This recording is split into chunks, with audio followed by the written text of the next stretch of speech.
하려고 합니다. 오늘부터 다음 주일까지 오늘이 순환주일, 그 다음에 이번 주간이 고난주간, 다음 주일은 부활절, 이 한 주간의 시간은 우리 기독교 또 우리 그리스도인에게 있어서 가장 중요하고 값진 시간입니다. 여기 안에서 모든 것이 나와요. 우리 그리스도인의 신앙 고백의 가장 핵심이 뭐냐? 십자가에 달려 죽으신 예수 그리스도에 대한 믿음, 그리고 그분이 죽으면서 부활하신 그 믿음을 우리가 간직하고 그것을 전하는 거거든요. 그런데 이 십자가의 죽음과 부활, 가장 중요한 이 두 가지 사건이 일어난 시간이 언제냐? 바로 이번 주간에 그것이 다 일어났어요. 그래서 우리 그리스도인들에게는 이번 주간을 가장 값지게 또 가장 감사하면서 또 가장 집중해서 보내는 그런 시간들이 되겠습니다. 오늘 순환주일 예배 시간에 성찬식을 하면서 다시 한번 이 의미를 되새기고 또 예배 후에 동상 기도원에 가서 십자가의 길을 걸으면서 하나하나 걸으면서 주와 함께 죽으심과 부활을 경험하면서 그 의미를 다시 내 마음속에 되새기고 주중에는 이 고난주간의 특별 밤 기도회를 통해서 주님의 그 고난과 묵상을, 그 고난과 죽음을 계속해서 묵상하면서 그 모든 값진 모든 일들이 내 것이 되도록, 그리고 그 은혜 안에서 살아가는 그런 사람이 되려고 전 세계 기독교인들이 이번 한 주간을 가장 값지게 그렇게 보내고 있습니다.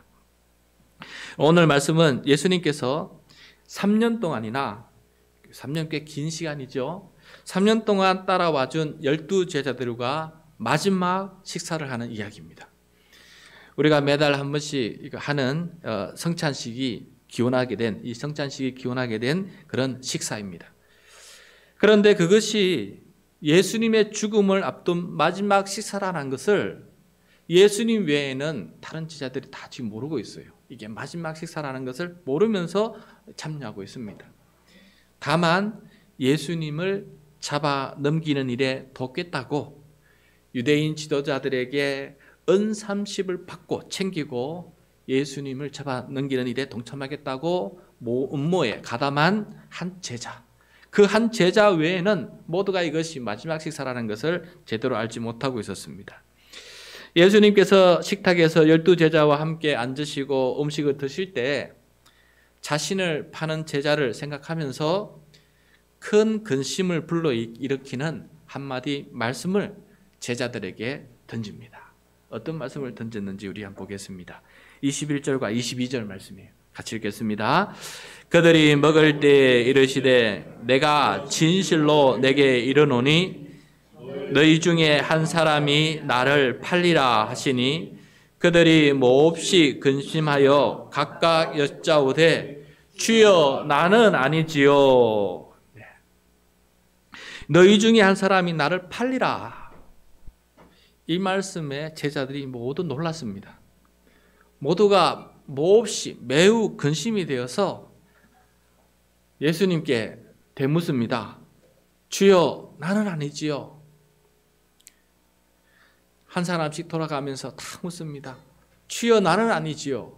주여 나는 아니지요. 나는 아닙니다 하면서 장담하면서 주님께 대답을 합니다.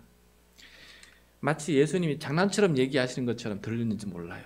그래서 너희 중에 나를 하나 팔리라라고 했지만은 진심이었는데 나는 아닙니다 하면서 그렇게 돌아가면서 한 사람씩 얘기를 하고 있어요.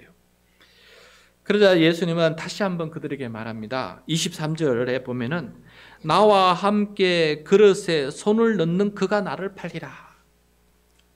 이 말씀은 우리처럼 식탁에 그릇이 있으면 빵과 그게 고기가 담겨져 있어요. 그러면 다 그 같은 그릇에 손을 넣어서 빵을 뜯어 먹고 고기를 줘서 먹고 하면서 한 식구, 그래서 우리 말 한 식구라 하지 않습니까? 같은 그릇에 밥을 먹는 한 식구가 되었는데 그 한 식구가 배신할 것이다라는 말씀을 다시 한번 얘기해 주시는 것입니다. 한솥밥을 먹는 사람이 배신한다. 실망스럽고 배신감에 젖어서 이 말씀을 하시는데 여전히 제자들은 그것을 잘 모릅니다. 그리고 예수님은 배신할 제자, 그 제자에 대해서 안타까움을 토로하십니다. 어떻게 토로하시는지 24절 말씀 같이 읽겠습니다. 시작. 인자는 자기에 대하여 기록된 대로 가거니와 인자를 파는 그 사람에게는 화가 있으리로다. 그 사람은 차라리 태어나지 아니하였더라면 제게 좋을 뻔하였느니라. 굉장히 안타까운 말씀을 합니다.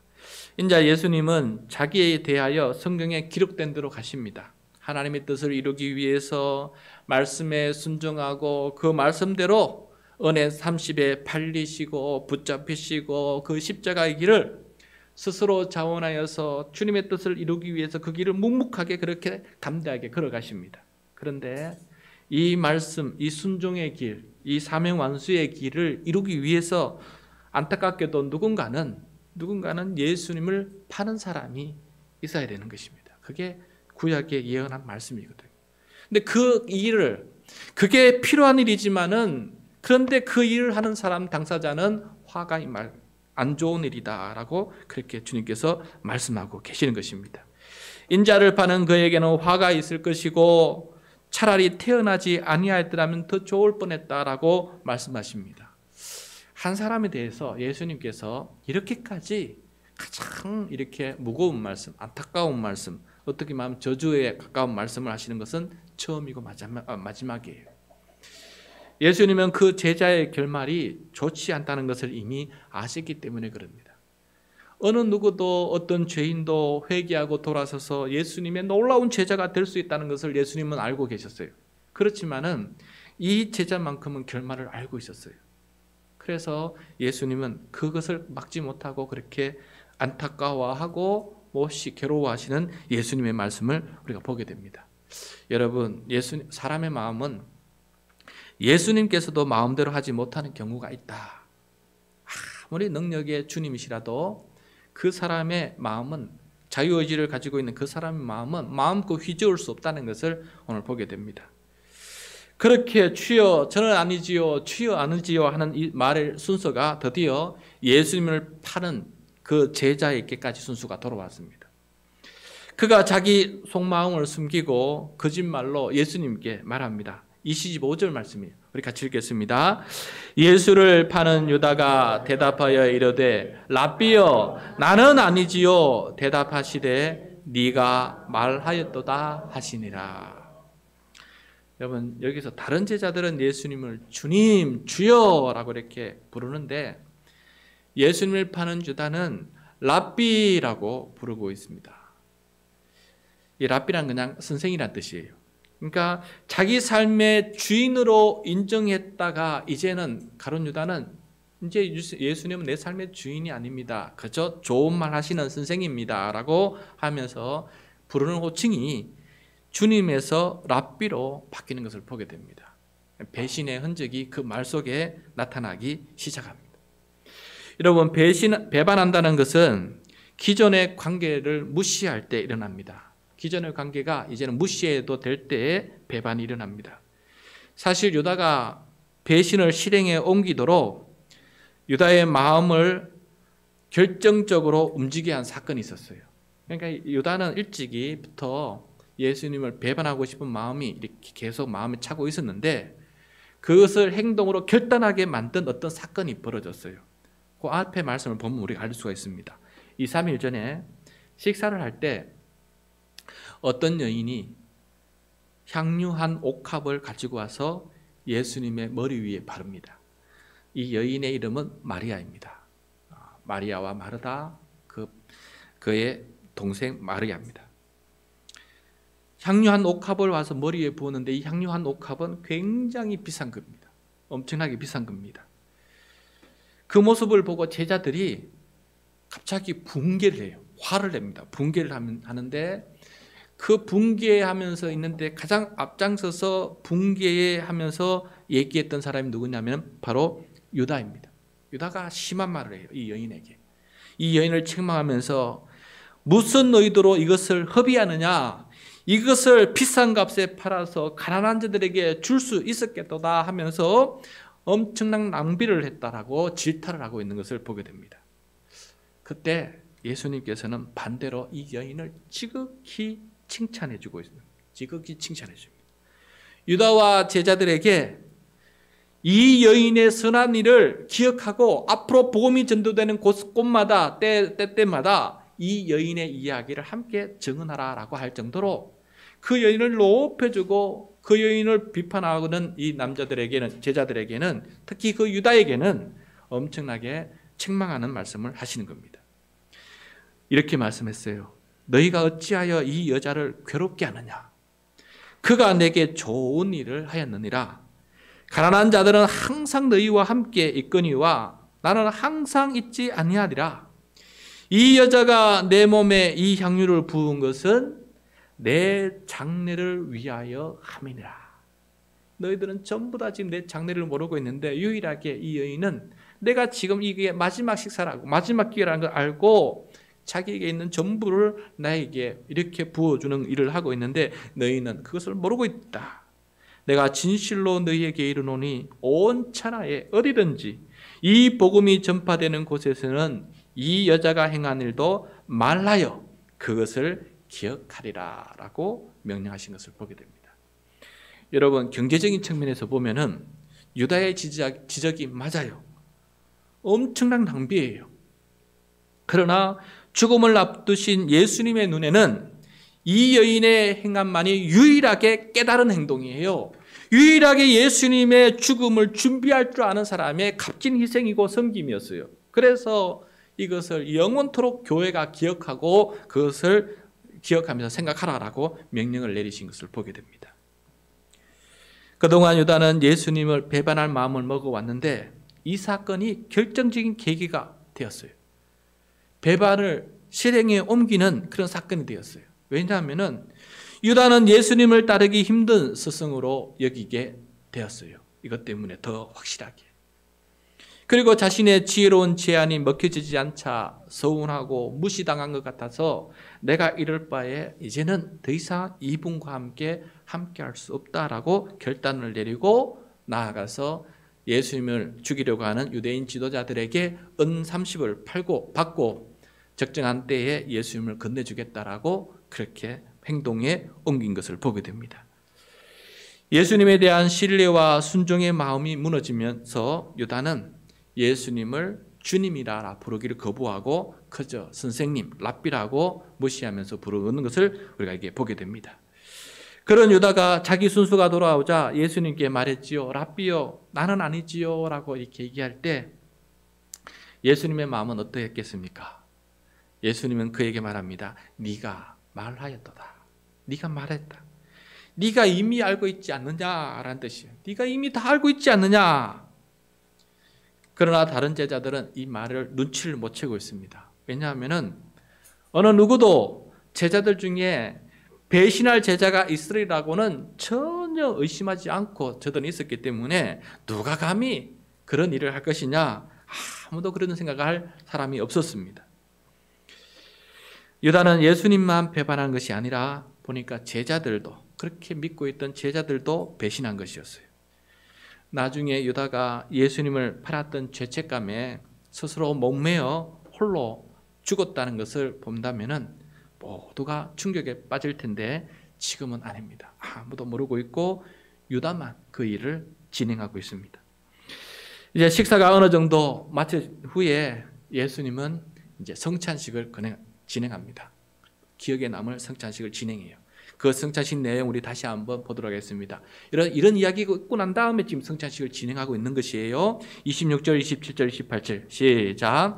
그들이 먹을 때 예수께서 떡을 가지사 축복하시고 떼어 제자들에게 주시며 이르시되 받아서 먹으라. 이것은 내 몸이니라 하시고 또 잔을 가지사 감사기도 하시고 그들에게 주시며 이르시되 너희가 다 이것을 마시라. 이것은 죄사함을 얻게 하려고 많은 사람을 위하여 흘리는 바 나의 피 곧 언약의 피니라. 아멘. 예수님은 떡과 포도주를 자기의 몸과 피라고 말씀하십니다. 그럼 지금 유월절 식사를 하고 있는데 유월절 식사는 어린 양을 먹는 시간이에요. 예수님과 제자들은 자기의 죄를 대신 짊어지고 도살당한 어린 양의 그 고기를 지금 먹고 있어요. 6월절이 되면 어린 양을 잡을 때 그 어린 양의 머리에다가 안수 기도를 합니다. 할 때 나의 모든 죄가 이 어린 양에게 전가되기를 기도해요. 그리고 그 어린 양이 나의 죽음 대신에 이 어린 양이 죽음으로써 불태워 죽음으로써 내 죄가 도살당한다. 내 죄가 깨끗하게 태워진다라는 그런 믿음으로 제사를 드리고 있었던 것이거든요. 근데 지금 먹는 그 어린 양이 바로 그렇게 안수기도했던 어린 양이에요. 그런데 예수님은 지금 먹고 나누어 준 이 떡과 포도주를 자기의 몸과 피처럼 먹고 마시라. 이것이 바로 어린 양의 고기처럼 나 자신을 그렇게 내가 너희들의 죄를 대신 짊어지고 십자가의 길을 가면서 피 흘리는 어린 양처럼 나를 그렇게 생각해 달라. 그렇게 좀 생각해 달라 하면서 그 떡과 포도주를 자기처럼 자기의 몸과 피처럼 그렇게 여기도록 그렇게 말씀하고 이것을 먹으라 마시라 라고 하시는 것입니다. 예수님은 내일부터 유대인 지도자들에게 붙잡혀서 채찍질을 당하고 머리에 가시관을 쓰고 십자가에 못 박힐 때까지 피 흘리면서 그렇게 죽임을 당하실 것입니다. 그 피 흘림이 바로 어린 양처럼 그 앞에 있는 제자들을 위해서 수많은 사람들, 온 세상 사람들을 위해서 흘리는 그런 피라는 것을 알아주기를 바라는 예수님의 부탁입니다. 특히 예수님 자신의 피로 상징되는 포도주가 언약의 피, 새 언약의 피라고 이렇게 말씀하고 계세요. 예수님을 통해서 언약이 새롭게 체결될 것이다라는 것을 가르쳐주고 있습니다. 그동안은 언약은 나의 공로, 나의 의로움, 나의 순종이 있을 때만이 그 언약 관계가 유지될 수 있는 거예요. 내가 불순종하는 것처럼, 이처럼 가룟 유다처럼 내가 불순종할 때에는, 배신하게 될 때는 그 언약 관계는 무너지는 거예요. 그런데 예수님의 피의 공로로 그것을 통해서 우리는 새롭게 언약을 체결하게 됩니다. 내 공로와 내 순종과 내 의로움이 아니라 전적으로 예수님의 순종과 예수님의 의로움과 예수님의 그 공로가 내 것이 되어서 그렇게 값없이 하나님과의 언약 관계를 다시금 회복하면서 누리며 살아가게 되는 그런 언약 관계 속에 우리가 들어가게 되는 것인데, 이것이 바로 새 언약입니다. 이 새 언약이다라고 주님께서 말씀해 주고 계시는 것입니다. 우리는 주님을 배반하지만은 주님은 우리를 위해서 끝까지 죽기까지 사랑하고 계시는 모습을, 우리를 구원하신 모습을 마지막 순간까지 보여주고 계십니다. 여러분, 앞으로 있는 이 모든 이야기는 배반의 이야기와 끝까지 사랑하는 이야기가 평행선을 갖고 달려가고 있어요.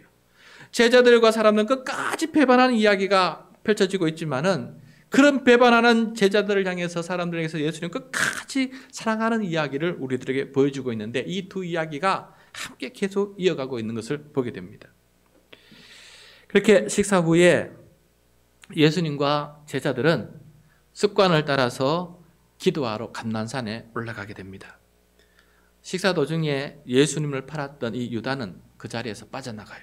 그래서 감람산으로 기도하러 올라간 제자는 12명이 아니고 11명이 거기 올라가게 됩니다. 예수님은 빠진 유다가 왜 빠졌는지 잘 알고 계셨어요. 그리고 11명의 제자들과 더불어서 감난산에 올라가는데 할렐루야 시편으로서 찬양을 부르면서 그렇게 그 감난산 위로 올라가고 있습니다. 감난산으로 올라가실 때 예수님께서는 식탁에서 하신 말씀보다 더 심각한 말을 제자들에게 하십니다. 31절이에요. 우리 31절 말씀 같이 읽겠습니다. 그때에 예수께서 제자들에게 이르시되 오늘 밤에 너희가 다 나를 버리리라. 기록된 바 내가 목자를 치리니 양의 떼가 흩어지리라 하였느니라. 아멘. 한 사람이 예수님을 팔리라고 하셨는데 이번에는 모두가 예수님을 버릴 것이다 라고 말씀하시는 거예요. 더 심각한 말이죠. 모두가 예수님을 버릴 것이다. 모두가 예수님을 버리는 이유를 예수님께서 말씀해 주고 계십니다. 그 이유는 유대인 지도자들이 목자이신 예수님을 치기 때문입니다. 목자를 치면 양의 떼가 흩어지듯이 예수님이 붙잡히면은 제자들은 다 예수님을 버리고 흩어져 도망하게 될 수밖에 없다라고 이렇게 말씀하시는 것입니다. 이야기를 들은 제자 중에 수제자 베드로는 가장 먼저 앞장서서 나는 결코 예수님을 버리지 않겠습니다 하고 맹세를 하는 모습을 보게 됩니다. 우리 33절 34절 같이 읽겠습니다. 베드로가 대답하여 이르되 모두 주를 버릴지라도 나는 결코 버리지 않겠나이다. 예수께서 이르시되 내가 진실로 내게 이르노니 오늘 밤 닭 울기 전에 내가 3번 나를 부인하리라. 아멘. 모두 주를 버릴지라도 나만큼은 결코 버리지 않겠습니다. 나는 다릅니다. 주님, 나는 다릅니다. 나만큼은 다릅니다. 나는 주님을 버리지 않습니다. 장담하는 베드로에게 예수님은 오늘 밤 네가 나를 3번 부인할 것이다. 닭 울기 전에 네가 나를 3번 부인할 것이다 라고 이렇게 말해줍니다. 그러자 베드로는 그게 무슨 말씀입니까? 내가 누군데 그런 말을 저에게 하십니까? 그런 일은 있을 수 없는 일이고 예수님과 함께 죽을지언정 저는 예수님을 부인하지 않겠습니다 라고 대답합니다. 예수님과 함께 죽을지언정 나는 예수님을 부인하지 않겠습니다 라고 이렇게 맹세를 하자 곁에 있던 나머지 10명의 제자들도 똑같이 베드로와 함께 죽을지언정 예수님을 부인하지 않겠습니다 라고 그렇게 예수님께 대답하는 그런 모습을 보게 됩니다. 여러분, 사실 이런 고백을 한다는 것은 그만큼 신실한 관계이기 때문에, 충성된 관계이기 때문에 이런 말을 할 수 있는 거예요. 아무나 이런 말을 할 수 있는 거 아닙니다. 당신과 함께 죽을지언정 나는 그 주님을 부인하지 않고 그 자리에 함께 가겠습니다라고 말한다는 것은 굉장히 믿음이 좋은 관계고 굉장히 신실하고 충성된 관계 속에 있는 것이에요. 그런 사람만이 이런 고백을 할 수 있는 거 아니겠습니까? 그러나 박해와 죽음 앞에서는 모릅니다. 박해와 죽음 앞에서는 실상 당하게 되면 모릅니다. 그 신실함과 그 충성됨은 한순간에 무너질 수 있는 것이에요. 마치 바람에 나는 겨와처럼 사라질 수 있는 것입니다. 당해보지 않으면 그 상황을 맞이해보지 않고는 그 신실성을 알 수가 없는 거예요. 유다처럼 베드로처럼 예수님께서 붙잡히고 재판을 받을 때 목자를 치면 양떼가 흩어지듯이 베드로는 목자이신 예수님을 부인하게 될 것입니다. 심지어 부인할 뿐만 아니라 오늘 우리가 읽게 되겠지만 산에서 저주하면서, 참 베드로의 말이 그렇게 나올 줄 모르죠. 예수님을 저주하면서 나는 예수를 모른다라고 부인하게 된 거예요. 그렇게 될 것을 예수님은 알고 계셔서 이렇게 지금 그 얘기를 들을 때 마음이 많이 아프셨을 것입니다. 이런 모습이 아직 십자가의 죽음과 부활을 경험하지 못한 제자들의 특징입니다. 여러분, 나중에 요한을 제외하고는 모든 제자들이 예수님처럼, 정말 예수님처럼 십자가에 달려 순교를 당하면서까지 그 신실함과 충성됨을 보여주게 됩니다. 앞으로 사도행전을 보면 그렇게 돼요. 근데 지금은 아닙니다. 아직 예수님의 죽으심과 부활을 경험하지 못했기 때문에 아직은 그런 믿음, 그런 충실된 믿음이 없는 거예요. 예수님은 나머지 11제자들이 나중에는 신실하고 충성된 제자로 변할 것을 아셨기 때문에 지금은 그럴지라도 담담하게 그리고 담대하게 배신을 당해도 부인을 당해도 홀로 묵묵히 그 소망의 길을, 희망의 길을 지금 걸어가고 계시는 예수님을 보게 됩니다. 이 순환사의 이야기 속에 유일한 희망은, 밝은 빛은 묵묵히 걸어가시는 예수님 이야기밖에는 없습니다. 교우 여러분, 오늘 말씀 중에 저에게 가장 다가온 말씀은 주여 나는 아니지요 라는 말씀입니다. 주여 나는 아니지요. 그러면서 제게 질문이 하나 생겼습니다. 제자는 누구일까? 그리고 우리는 누구일까? 라는 질문이 생겼어요. 그래서 이런 대답이 나오게 되었습니다. 제자는 예수님을 배신하는 사람이고 제자는 예수님을 부인하는 사람이다. 그것이 바로 제자고 그것이 바로 우리들이다. 예수님의 십자가의 죽음과 부활을 경험하기 전까지는 그렇다라는 것이에요. 제자는 누구냐? 예수님을 배신하고 예수님을 부인하는 사람이다. 그런데 놀랍게도 배신하고 부인해 본 사람만이 깨닫게 되는 깊은 지혜도 있는 것 같아요. 배신하고 부인했던 사람만이 그 경험이 없는 사람보다 더 예수님을 간절히 찾고 예수님 앞에 진심으로 회개하고 가슴을 치면서 주님께로 돌아오는 참된 제자가 되는 모습을 또한 보게 되는 것입니다. 참 신앙은 미묘한 것 같아요. 역설적입니다. 그러면 우리는 배신하고 부인하는 제자의 자리에 계속 머물러 있어서는 안 되겠습니다. 우리는 때론 내 이기적인 욕심 때문에, 내 손해 때문에, 내가 당할 화 때문에 시시때때로 예수님을 부인합니다. 그것이 바로 우리의 모습이에요. 예수님을 잘 믿는다는 목사도 그렇고 예수를 잘 믿는다는 권사도 그렇고 집사도 그래요. 시시때때로 내한테 손해가 끼치는 일이라면은 예수님을 부인하고 내 하고 싶은 일 끝까지 하는 거예요. 그것이 바로 제자의 모습이에요. 그것이 바로 우리의 모습이에요. 그것이 바로 십자가에 죽으신 예수님의 죽으심과 부활을 온전히 내 것으로 삼지 못한 사람의 특징입니다. 그래서 우리는 배신하고 부인하는 제자의 자리에 머물러서는 안 되겠습니다.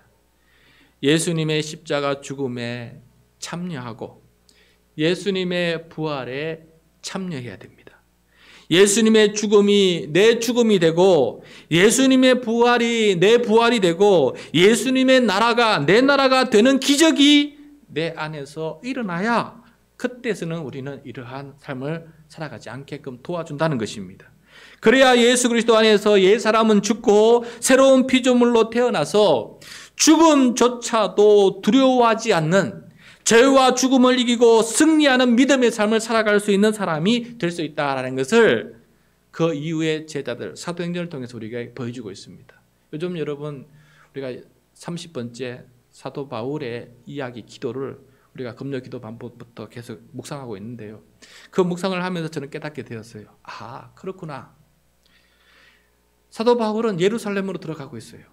다 말려요. 들어가면 죽는다고 다 말려요. 들어가지 말라고. 그런데 유독 홀로 사도 바울은 내 목숨조차도 아까워하지 아니하겠노라 하면서 그 길을 묵묵하게 예루살렘으로 걸어가는 것을 보게 됩니다.